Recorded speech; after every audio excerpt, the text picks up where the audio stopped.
আর্মিদের পাগলামো করে হাসানোর জন্য তেইয়াং থাকবে না। হয়তো সেদিন এমনও হতে পারে বানি ইসমাইল দিয়ে র্যাপ মনস্টার বলার জন্য জাংকুক থাকবে না।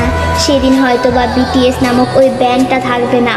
হয়তো তাদের আর কোনো গান অ্যালবাম রিলিজ হবে না। আমরা হয়তো বা আমাদের 7 রাজাকে আর কোনোদিনও ফিরে পাবো না।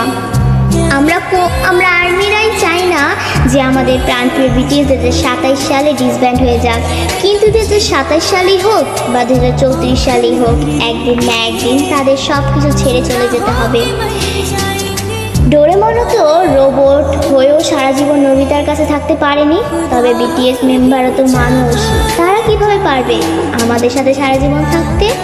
তবে তারপরও আমি বলবো আমাদের প্রিয় বিটিএস কোনোদিনই ডিসব্যান্ড হবে না।